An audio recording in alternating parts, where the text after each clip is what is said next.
Live from the Buffalo Wild Wings studios, it's time to get locked into the best Sooner recruiting and football news with Parker Thune and Grayson Singleton. You better lock it up. No, you lock it up. You lock it up. Lock it up.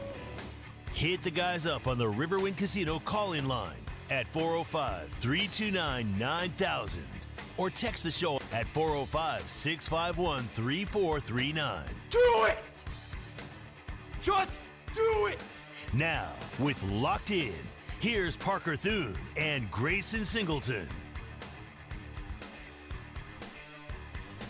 It's a great day to be an American. And it's a great day to be tuned in with us. I almost forgot how to talk before we even got off the air, or off the ground. Yeah, I've just completely lost the ability to speak, Grayson. Holy smokes. This is how sleep-deprived I am. You good, homie? Good grief. Wow. What's going on today, bro? Okay, got to recalibrate. Got to recalibrate here. It was quite a weekend for me.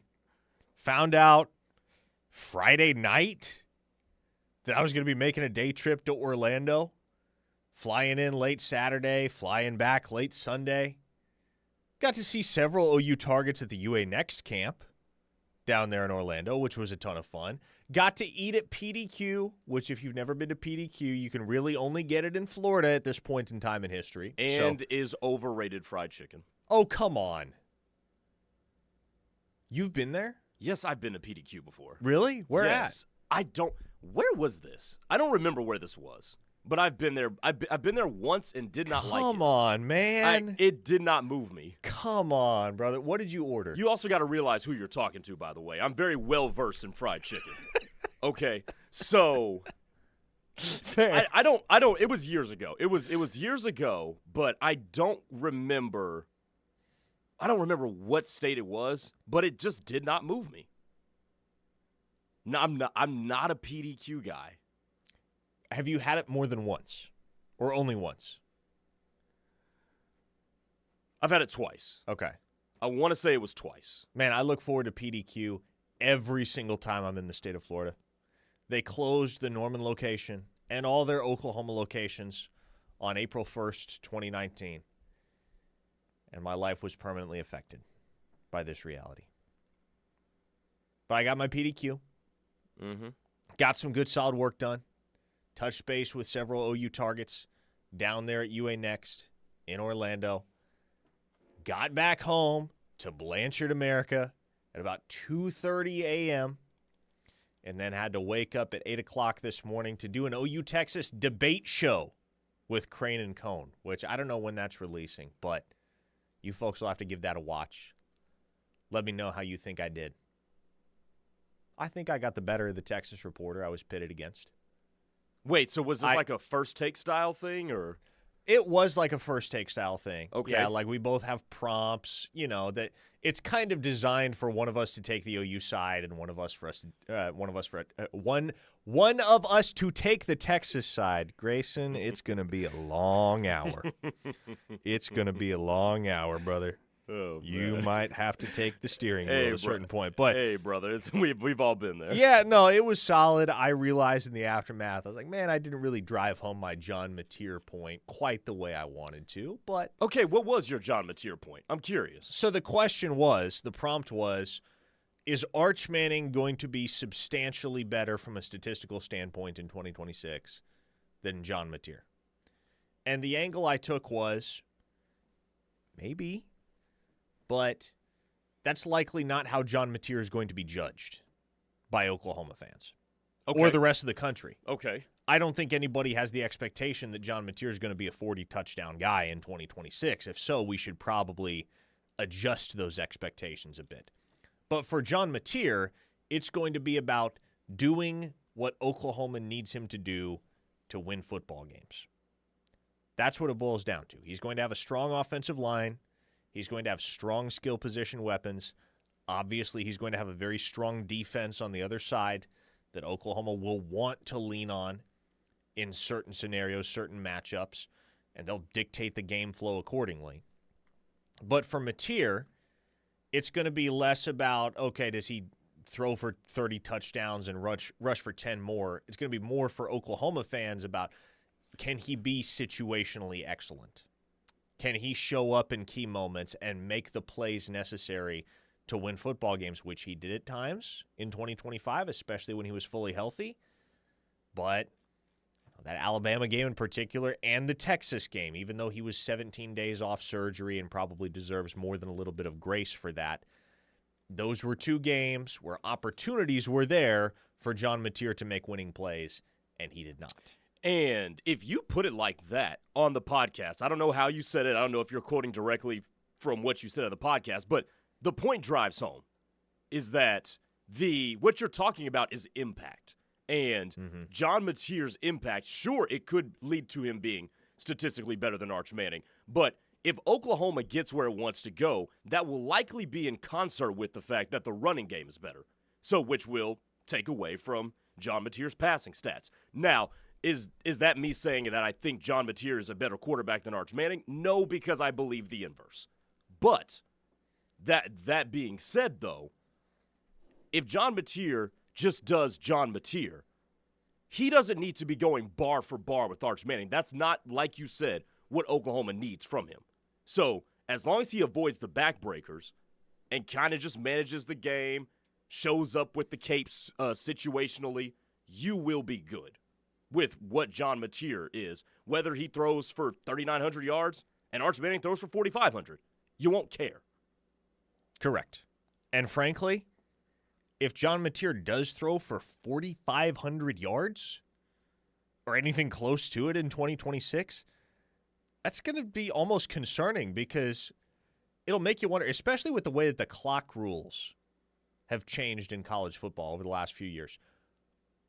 Why was there opportunity for John Mateer to throw for 4,500 yards? This is a good point.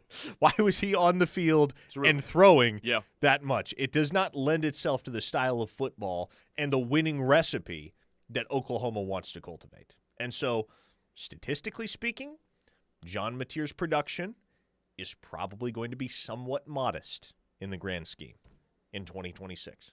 But, I think the perfect example of a guy who didn't blow anybody away numbers-wise, but wound up collecting all of the postseason accolades in 2025 because he just did what winning required, was Fernando Mendoza. Correct. Won the Heisman, won a national championship. He's probably going to be the number 1 overall draft pick. I'm not saying John Mateer is going to do any or all of those three things.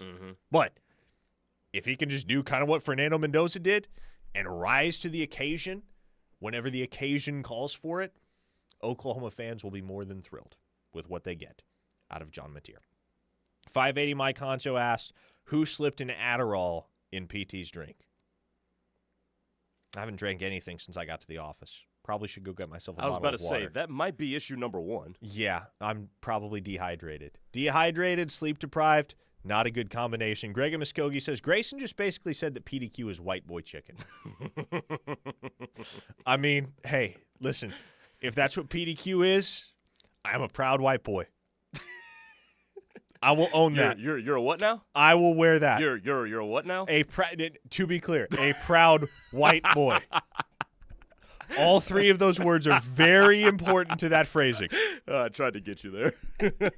Texter from the 405 says Churches is better than PDQ. Amen to that.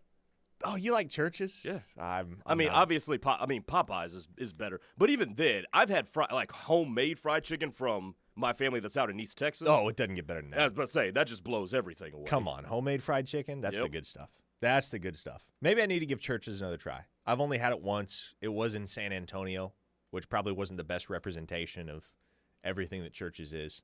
No. I wasn't big on Churches, but I may have to circle back around and give it a second shot. Sooner Soldier says, Grayson, for such a low voice, you have a high-pitched laugh. Yes, I do. Especially when Parker cracks me up like that, yes. Oh, man. Kyle from Southsaw says, Canes is undefeated when it comes to chicken. Let's be real. There's a place, you're going to love this, because this place has the most hilarious name imaginable. There's this place down in Alabama that is Canes adjacent. Mm-hmm. And I think it's arguably better than Canes. We had it in Tuscaloosa last year after Oklahoma beat Alabama. The place is called, I kid you not. Oh, this is going to be good. Foo-Sackley's. Huh? Yep.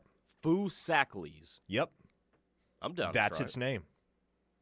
I'm down to try it. It's wacky, but they serve some dang good chicken. Interesting. Nicholas Willis says, get the honey biscuits at Church's? Absolutely. Got to get those. I kind of think Cane's Cane's is great for midnight.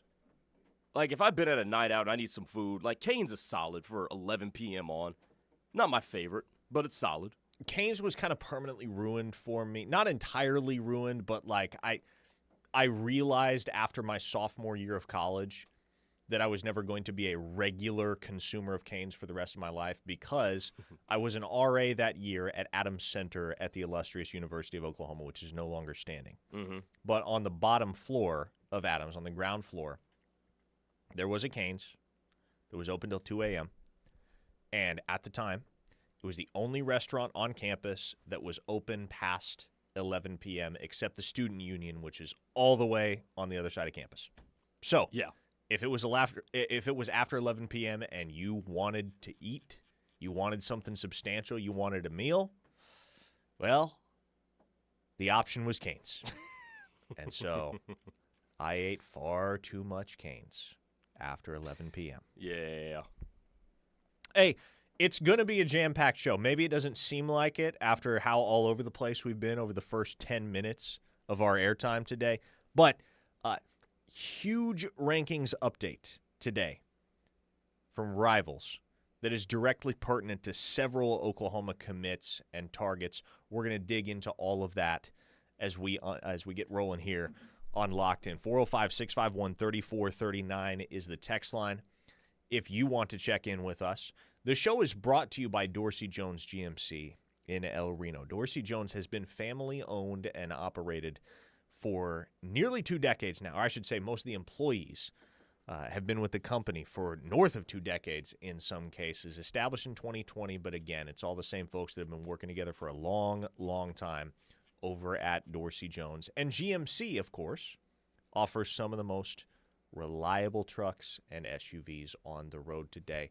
All that and half-price oil changes as well on Saturdays. So go check out Dorsey Jones. Soonerman 93 says, I was a shift manager at that Cane's while I was at OU. Those late-night shifts were wild. They were wild, all right. You never knew what was going to be going down in the lobby of Cane's after midnight. It's the only time I ever saw Trey Young in person in a non-basketball setting. He came in. This was second semester of his freshman year. I think it was the day after they had lost to Rhode Island in the NCAA tournament. He's got his hood on. He's got sunglasses on. He's doing his best to draw attention to himself and to stay covert.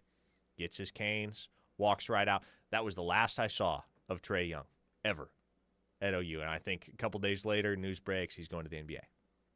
And that was that. Pretty sure he dropped out of classes, too. You would imagine. Oh, man, a 580 listener says, if I develop diabetes, it's due to all the late-night Canes and sweet tea from Adams. I had about a 5-year break from Canes after my freshman year. That's a first-time texter from the 580. This is what brings people together. Not just sports talk, but food talk. Yeah, see, for me, that was Pickleman's. I didn't eat at Pickleman's for a while after I graduated college because I ate too much of it at 2 a.m. Really? When I was in college, yeah.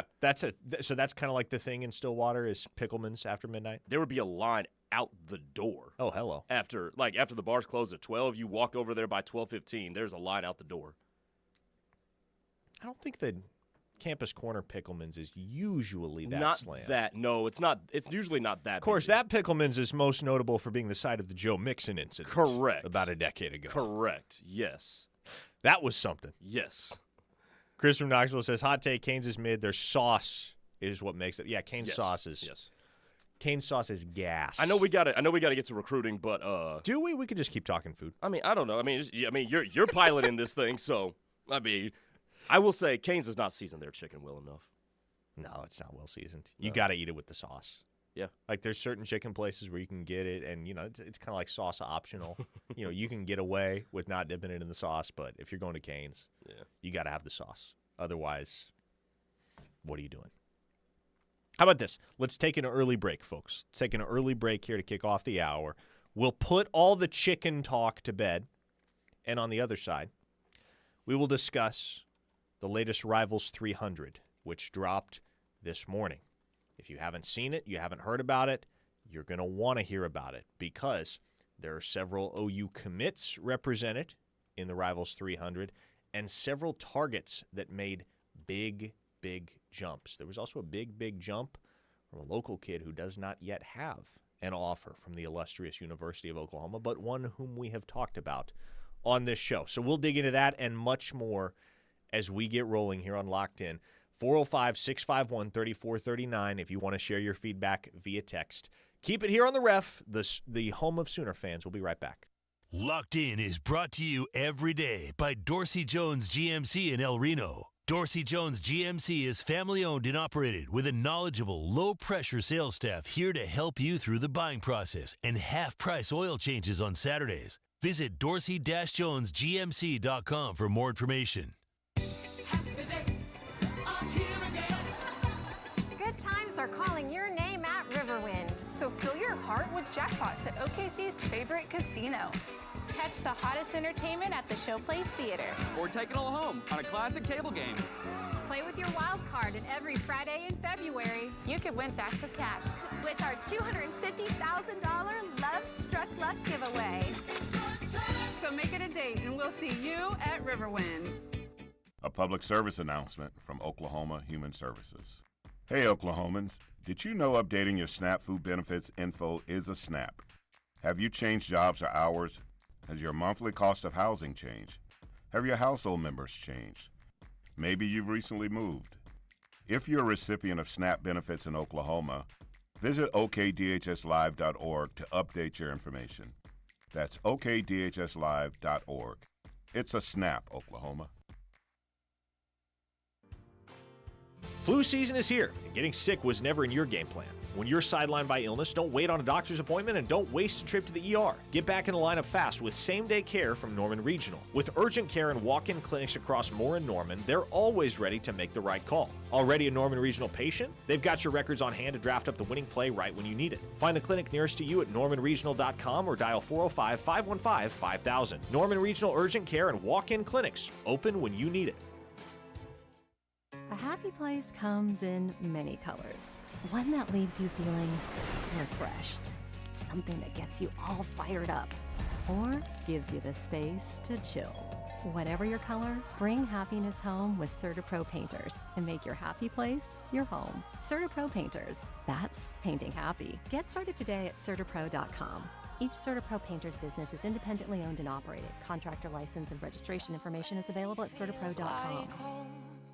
Mike Steele here for Lasher Home Comfort Systems, your trusted home comfort experts in the Oklahoma City metro area. Tim Lasher and his team have more than 130 years of combined experience. They recognize a significant number of homeowners live with inadequate home comfort systems. They specialize in diagnosing your home system issues while providing more efficiency and reducing your utility costs. As an authorized dealer of American Standard, Tim can service your residence or business. Call Tim and his team at 405-579-3113. Lasher Home Comfort Systems. Oklahoma starts your engines. It's Ford Truck Month. If you've been waiting for the right time to upgrade, this is it. Score serious savings on fan favorites, including the Powerhouse F-150 and the heavy-duty F-250 right here at Confidence Ford of Norman. And when it's time for service, trust our top-rated service center and Ford-certified master technicians. Come visit us today at 825 North Interstate Drive or visit us online. Confidence Ford of Norman, a Cavender family dealership where confidence is Cavender.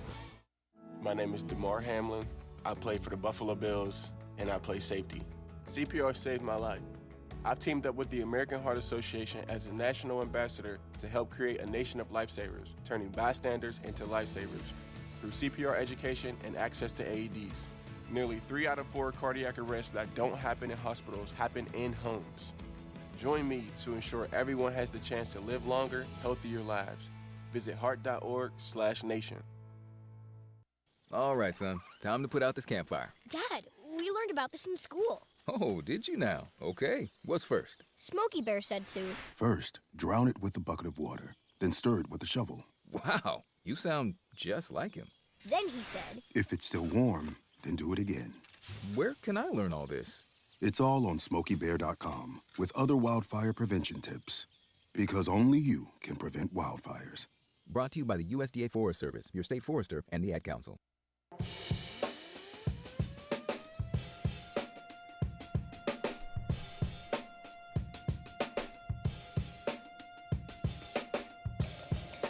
It's locked in here on the ref. Parker Thune, Grayson Singleton. I promise I will summon the ability to talk without tripping over my own tongue this segment. We're going to get there. 405-651-3439 if you want to check in with us on the text line. The 2027 Rivals 300 update dropped today. For those of you that are recruiting casuals, and we try to make sure that as many of you as possible are not recruiting casuals here on this show. We talk tape. We encourage you guys to watch the tape. We cultivate our own opinions on prospects.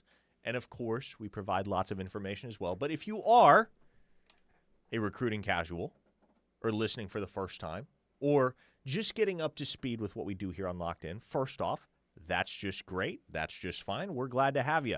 And if you're unfamiliar with the Rivals 300, it's basically a ranking of the top 300 prospects in America at the high school level. Now, the thing that often gets misconstrued about these rankings is that the purpose of these rankings is not to identify the 300 top high school football players in America, even though that's, again, probably the interpretation that you would naturally come to when you're looking at a set of rankings like that.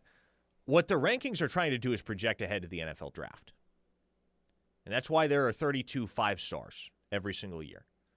The reason there are 32 5-stars is because there are 32 first-round NFL draft picks. And so a 5-star prospect is, in essence, a player that in the minds of the recruiting services would be a first-round NFL draft pick if you were to project 4 years ahead and to assume that all of the players in his recruiting cycle developed along the same timeline, which obviously doesn't happen. Some guys wind up going to the NFL after 3 years. Some are on the standard trajectory. Some wind up redshirting. Some get their careers waylaid by injury, and they may play 6 or 7 years at the collegiate level. But that's how you conceptualize these rankings, is especially when you're looking at the top 32 guys. These are 32 dudes that the industry believes can be first-round draft picks if developed properly at the next level, based on the skills and the abilities that they have demonstrated on the high school gridiron. And so, let's just examine for a moment that top 32 in this Rivals 300, Grayson Singleton. One of the things that jumps out at you immediately, you got 2 Oklahoma commits in the top 20. Yeah, I'm going to guess Cooper Hackett and Caden Penny. Cooper Hackett at number 6, Caden Penny at number 20. Caden Penny, a very high 4-star for the time being. He's got a 4-star rating of 95 numerically. Cooper Hackett is a 5-star 98. He is one of 13 players that has earned the 5-star distinction thus far from Rivals. That number will, again, expand to 32 by the end of the cycle. But you have Cooper Hackett at 6. You have Caden Penny at 20. And then sandwiched in between them at number 18, you have the nation's top tight end and a heavy OU target in Seneca Driver out of the state of Kentucky. A guy we've talked about pretty extensively. Yes. A freakazoid. 6'7", 240 pounds, gifted basketball player as well. I need to confirm. I need to make some calls this week and confirm whether it is in the plans. But I do know that Oklahoma expects Seneca Driver back on campus for Future Freaks on March 7th. So that's certainly good news. How fantastic would it be if Oklahoma were able to land the number 1 tight end in America in Jason Witten's first cycle on staff? Then you move down to number 29. And I think this is impressive, Grayson. I'm proud of the state in which I reside in this regard. Okay. The state of Oklahoma has 3 players in the Rivals 300 top 30. They have 3 players that, as of right now, occupy what you would consider to be 5-star territory. You have Cooper Hackett at 6. You have Caden Penny at 20. You want to hazard a guess who that third guy is? Either Gabe Osborne or... Well, okay, there you go. Gabe Osborne. Gabe Osborne at number 29. The other one would have been Samaj Stanford. And he's not far behind. We'll get to him in a minute. But Gabriel Osborne jumping all the way up to number 29 in the nation. And we had Wow. talked about it, Grayson. Like, we had talked about this for a couple months with what he did on tape as a junior at Mustang. He was going to take a big leap, potentially into the top 50. I'll be honest, I didn't necessarily expect that the jump was going to be that large to the point where he's already occupying the 5-star tier. Mm-hmm. Yeah, no, I don't. I did not expect that either. But he is a hell of a player, having seen him myself many, many times. I will say this presents a very golden opportunity for Oklahoma. I mean, if you really want to stake your claim back in the state of Oklahoma, do it in this cycle. And this was always going to be the cycle ever since I jumped on this show at a full-time capacity. This was always going to be the cycle that Oklahoma had to nail in state. 2026, you didn't really do what people would have wanted you to do, and that's all fine and cool. Mason James didn't end up coming. You did get Zizi Okafaleze, so that works out. But with the sheer volume of talent that is in the state right now, you have got to land 90% of these guys. Otherwise, it gives credence to the people who are saying, well, all the players in Oklahoma, they all want to go off somewhere else. Don't let these dudes go off somewhere else, because you could build a hell of a core just with Oklahoma guys in the class of 2027. And I think it's fair to expect, and you should expect, that now that Gabe Osborne is up there in that top 32, he's probably going to stay there. I can't think of anything that would cause him to drop substantially. Now, he may wind up being the victim of what we call in the industry a passive drop, which is there's really no new data on him that would be cause for elevation, but you have other guys beneath him from which the industry evaluators are getting more data that are causing them to elevate those guys over him. So Gabe Osborne, Cooper Hackett, Caden Penny, those three at this point are pretty well entrenched in the top 50, I would say. If any of those guys drop outside the top 50 the rest of the way, I would be very surprised, absent a catastrophic injury to one of those three. Knock on wood. Absent that, you're looking at three guys that probably rest within the top 50 when all is said and done. And Grayson, if Oklahoma lands those three, and I know those are not the only three dudes with Oklahoma offers within state lines. I know those are not the only three dudes that we believe are going to be big-time players at the next level that are within state lines right now in the state of Oklahoma in the 2027 cycle. But if you can land those three, two of whom are already on board, if you can seal the deal with Gabe Osborne, I think the overwhelming majority of the fan base is going to be more than thrilled with that outcome for in-state recruiting specifically in 27. And I still think that you've got Ben Kolar right down the street. So that's one that's probably an OU lean. Graydon Howell, we'll see where that one goes. If you can get those two in addition to already having a guy like Cooper Hackett, a guy like Caden Penny, and then you were able to bring in Gabe Osborne, I think people aren't going to throw a fit if Samaj Stanford were to go somewhere else.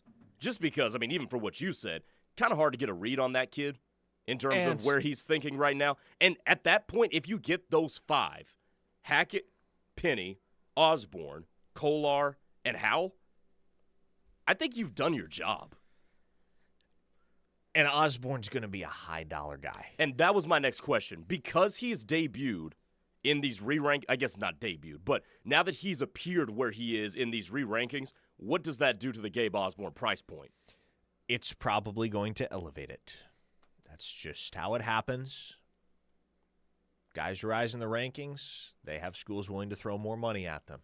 And they may have representatives that are immediately leveraging for more money when those rise occurs. Or when that rise occurs, I should say. But I've said this before. This is not a new opinion on my part. I don't think there's going to be room in the budget for both Gabe Osborne and Samaj Stanford. I think Oklahoma's going to wind up with one of the two. I don't think they wind up with both. And right now, I would lean more towards them landing Gabe Osborne. There's no need for them to have both either. You'd love to have both. I mean, you'd like it. Yeah, you'd like it, but you don't need it. You don't need it. And then also, by the way, they still going after Juju Johnson hard as well? Yes, they are. So it seems like they're stacking up at DB. He's going to OV in June at the Champion Barbecue. Moving on down the list as we continue to examine the Rivals 300. Next couple of guys of note for whom Oklahoma is prominently involved. A couple of exciting whites. Cooper Witten. Nice. At number 37 overall. And Bodie Sparrow at number 55 overall. Those two dudes can play ball. And they are high priority targets for Oklahoma on the defensive side of the football. And that right there, the recruitment of Bodie Sparrow, I think, and the way that it's trending right now, that is, I think, part of the reason why there is less riding on the Samaj Stanford recruitment than there once appeared to be. Because Oklahoma has really emerged, I would say, over the last 4 to 6 weeks as the favorite for Bodie Sparrow. Now, favorite does not mean he's going to commit there, doesn't mean you're out of the woods, but Bodie Sparrow is going to be back on March 7th. He's already scheduled his official visit for late May. Oklahoma's in an excellent spot there. And if that dude is a Sooner, I would say, Grayson, there are very, very, very few safeties in the country that I would take over Samaj Stanford because I think he's a special dude. Mm-hmm. And I believe he's still underrated, underranked, even with where he was elevated to earlier today in the Rivals 300. But one of those guys that I would take over Samaj Stanford, in all transparency, is Bodie Sparrow. Tell me why. Tell me why. What was that? Because he, for one thing, is 3 inches taller than Samaj Stanford. Yes. And he has a lot of the same ability. The thing that I've remarked on with Samaj Stanford that has just really endeared me to him as a prospect is that everything looks so easy for him. Yep. You turn on Bodie Sparrow's tape, it's the exact same thing. It's like he's on a different difficulty setting than everybody on that football field. And so that, combined with the fact that he is a physically larger prospect than Samaj Stanford, to me, slight edge to Bodie Sparrow. If that's the differentiating factor, I've got no argument with that. You know me. I'm a huge Samaj Stanford fan. I've talked to people that are in that Broken Arrow program that have said just outstanding things about his football intellect and whatnot. But, hey, man, if the differentiating factor is measurables, I'm not going to argue with it. I think they both are going to be excellent college football players. Obviously, there's not a whole lot to add with regard to Cooper Witten. Number 37 in the country. He's Jason Witten's son. It would be very hard for Oklahoma to ruin this. It would be very hard for Oklahoma to make a misstep here that would cause Cooper Witten to wind up elsewhere. Does he want to play? Does he want to play on his dad's team or not? Is the question. Yeah, and I don't know why he wouldn't want to. You know, he's got an older brother down there at Rice. Theoretically, kid could hit the transfer portal next spring. You PWO him, or next winter, I guess. You PWO him, get him up to Oklahoma. It's a whole family affair for the Wittens. And I think they all would love that. And to me, Grayson, this is maybe the biggest pleasant surprise from the Rivals 300 release. And this is the last one we'll talk about before we got to hit a break here. And we'll come back and we'll discuss much more from this rankings release. But the number 5 running back in America and the number 86 overall player in the Rivals 300 is none other than Keldrick Carr. Oklahoma commit out of Montgomery, Texas. And I will freely admit, I did not think he was going to debut near that high in the Rivals 300. I'm glad, obviously, like that kid deserves it. He's an awesome player, awesome person. He deserves that level of recognition. But, man, how good does that eval look now for Oklahoma and that front office? They offered that kid, and the only schools that were on him at the time were McNeese and UTSA. And he offered, all right, he got the offer, he visited, and he committed within the span of a week. That was in late November. Almost 3 months later, he's got Oregon, Texas, USC offers. Bunch of big-timers have come after Keldrick Carr, following in Oklahoma's footsteps. But he is solidly committed to the Sooners. And he is the number 5 running back in the country. Jim Nagy, take a bow. I mean, that's impressive. When I saw that he debuted there, and nobody was on him at the time Oklahoma offered him. And look, I called Jim Nagy a couple months ago the best GM in the sport, and he has consistently proved that pretty bold proclamation correct. I mean, when you say, all right, I'm going to get at this kid, nobody else has got on him, but I'm telling you he's good, and then everybody else's opinion follows, got to give the man his flowers, because that is some impressive scouting, and that is some impressive work done by him and the staff to be able to get that guy committed that fast as a relative no-name at the time in which you found him. Mm-hmm. That's impressive. Yeah. And to be clear, Oklahoma knew this was going to happen for Keldrick Carr. Like, they were under no delusions that they just saw something that nobody else had seen. No, they understood, we found this kid early, but he's going to have everybody on him. I recall talking to a source very close to that situation in probably mid-December that said,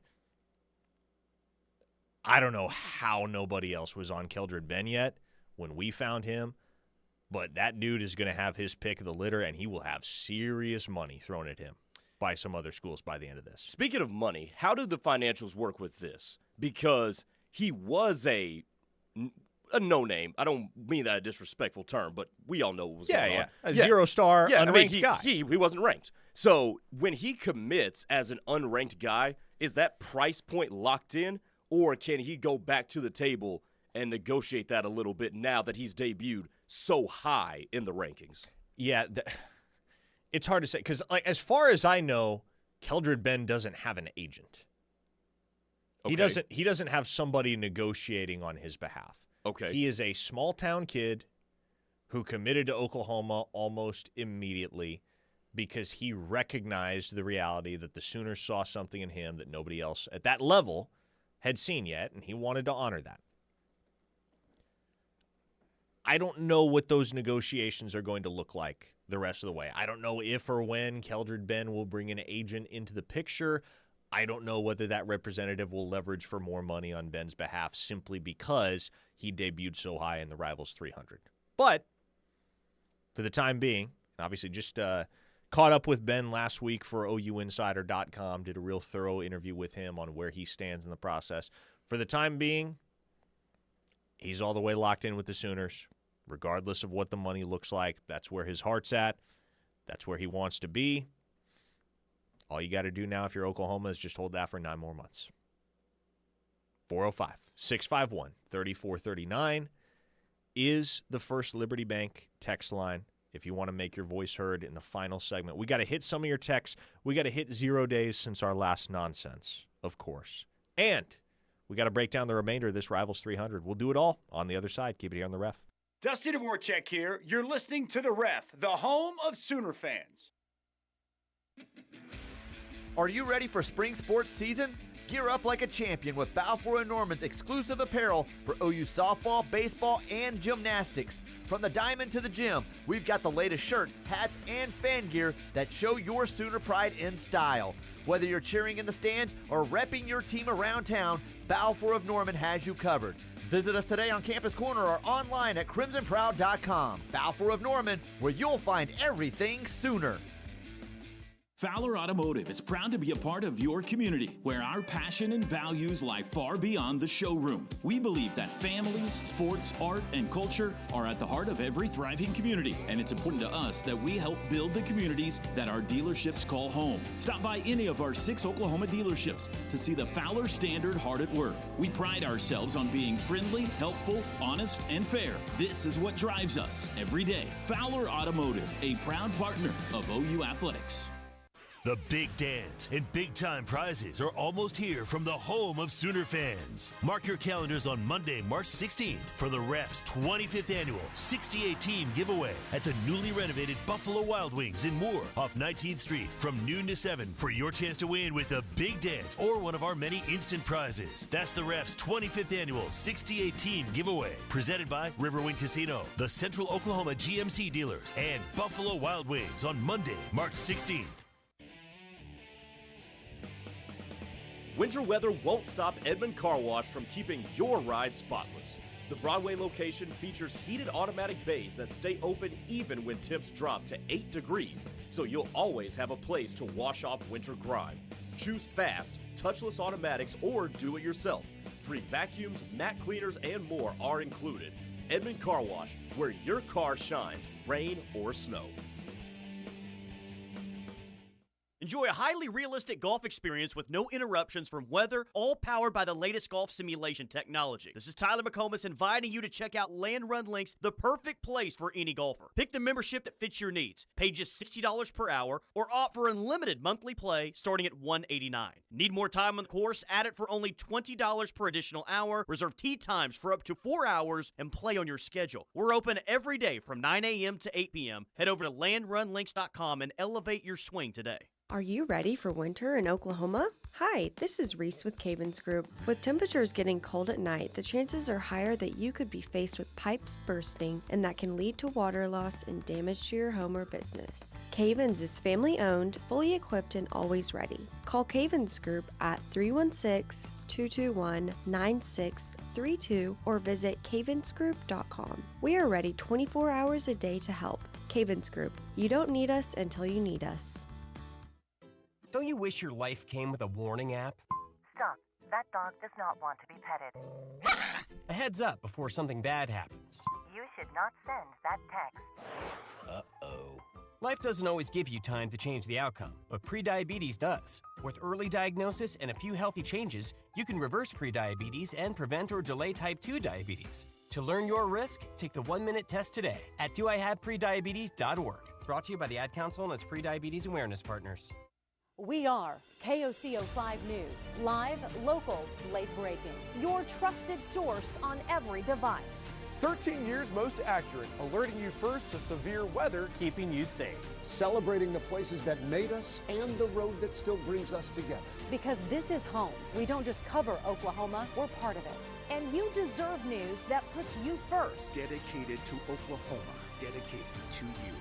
KOCO5, live, local, late-breaking.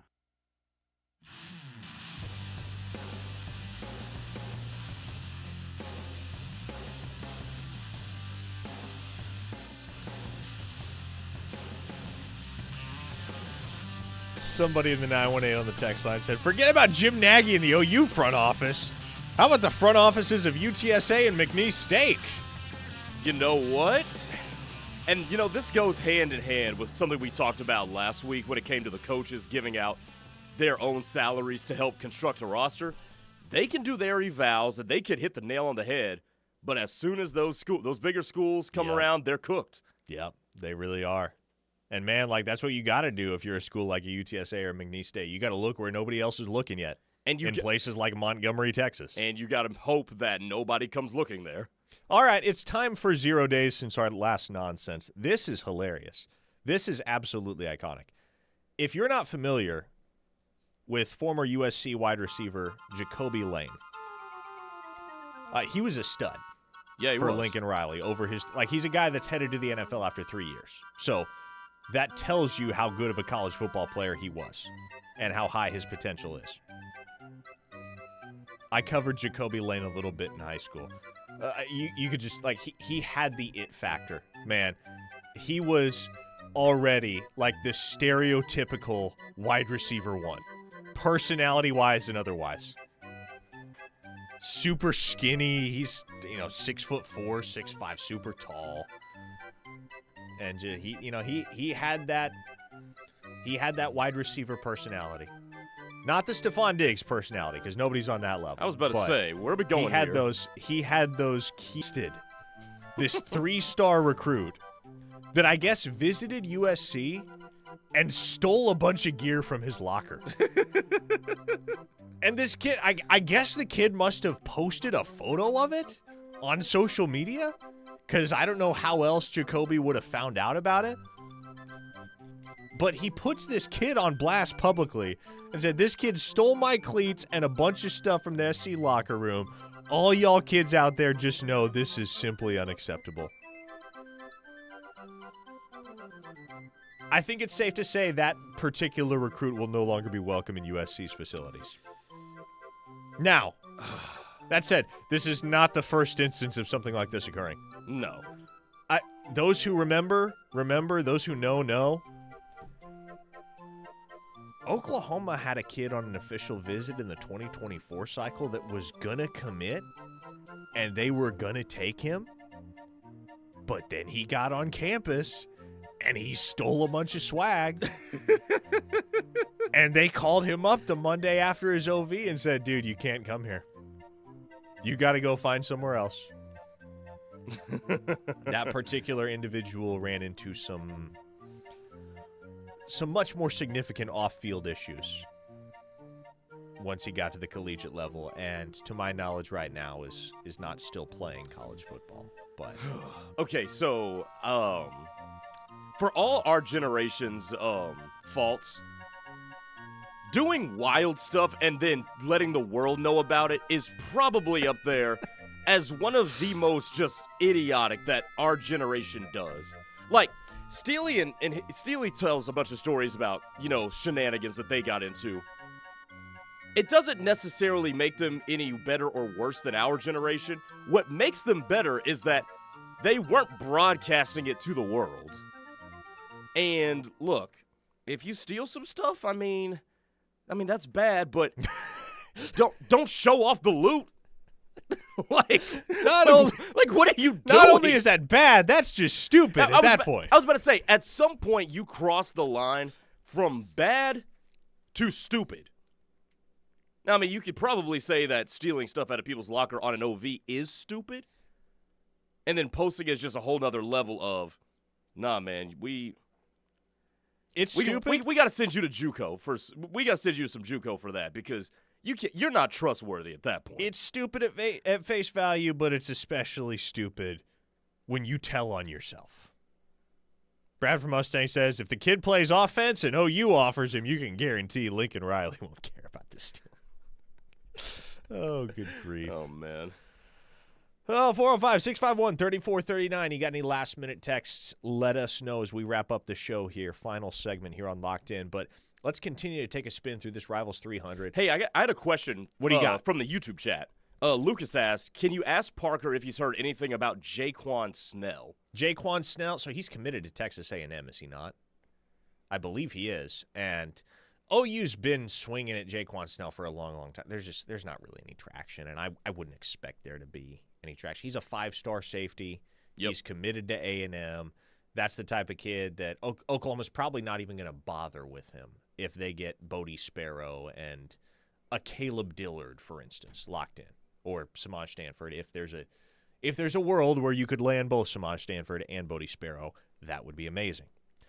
As we continue to move through the Rivals 300, Oklahoma cornerback target Juju Johnson sitting there at number 99 overall. Linebacker target Case Alexander, even though he's probably going to Penn State, is there at 123. Oklahoma wide receiver commit Damari DeJurin, one of the fastest players in the country, at number 133 overall. Then you get down to 148. How about this? This is not a kid OU has offered, but he's a half an hour up the road, and we talked about him last week. Izzy Hammonds debuted in the Rivals 300 at number 148. If you are going to wager a prediction, do you think Oklahoma gets involved with Izzy Hammond at some point?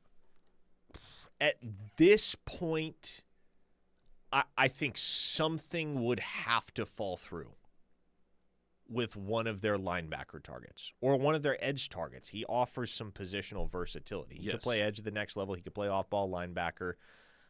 I know there's been a lot of conversation within those walls about Izzy Hammonds over the last couple of weeks, but it's hard to shoehorn him onto the board when you already have Taven Epps committed. And you're trending very well for Cooper Witten, obviously.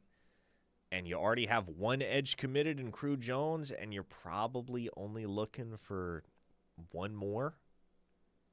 Who might that one be? That's not entirely clear. Maybe the answer winds up being Izzy Hammonds. But you got to keep in mind, there's also a kid down there in Bryan, Arkansas, whose older brother just signed with OU in the 26 class, and he's a very talented edge in his own right, and he's got an Oklahoma offer. Although I will say this about Samuel Nelson, who I'm referencing there. Yeah. Arkansas is for real in his recruitment. There's a very good chance he winds up at Arkansas. I'm just preparing folks for that in advance. Right behind Izzy Hammonds at number 148, or Hammonds is 148. At number 149 is Samaj Stanford. So there we go. He cracks the top 150 after previously being a high 3-star 89 for Rivals, which was absurdly low. He gets his due now. He's in the top 150. So that's that. Moving on down the line, defensive line target George Toya is at number 182 overall. Do I think Oklahoma winds up with that kid? Right now, no, but they're in the fight. OU linebacker commit Taven Epps checks in at number 216. That feels low to me. And that is going to go into my next question, which was there anybody who was lower than you thought they would be? Yeah. He's lower than I thought he would be, certainly. He's probably the only one that I think is significantly lower. Like, to me, Taven Epps is a top 100, minimum top 150 dude. Yes, he belongs that before, up there. Yes. Yeah, in my mind. But as of right now, 216 for Rivals. At 250, making his debut in the Rivals 300, Jamison Roberts, Oklahoma's lone quarterback target. That one continues to trend quite well for the Sooners. I know there was the piece over the weekend about Florida getting involved. Folks, it's going to be very, very surprising if Jamison Roberts doesn't wind up a Sooner. Very surprising. Right now, he's never even been on Florida's campus. And has Florida actually officially offered him? I assume they have, but I don't want to take that for granted. I don't recall seeing him announce a Florida offer. Maybe I'm the idiot. I usually am, so I probably am in this case. But at the back end of the Rivals 300, you have OU cornerback commit Mikhail McCreary at number 285 overall. And how about this? Oklahoma's own Graydon Howell didn't quite crack the Rivals 300, but he did get his 4th star today. There you go. Suter's doing some work, man, on the recruiting trail. And the state of Oklahoma, dude. Like, how many state of Oklahoma dudes did we just reference there? 8? 8 or 9? A healthy amount. Holy smokes. Yeah. We've talked about how deep this class is, but that illustrates it vividly, man. It's not just a top-heavy class, not just a class with a couple of borderline 5-star dudes and then a bunch of random 3-stars. No, the state is packed with blue chippers in this 27 cycle. I mean, you got to take advantage of it. If this is a class, if Oklahoma, I'll say this, with the amount of talent that is in the state, if the Sooners don't end up with a top 7 class, I will enter the side of the fan base that starts looking sideways at Oklahoma. Because with this much talent within state lines, you got to have a top 7 class. Yeah. Oklahoma's class should be top 5. It should be top 5 in 2027. Yeah. I don't know if there's an excuse at this point for it not to wind up top 5.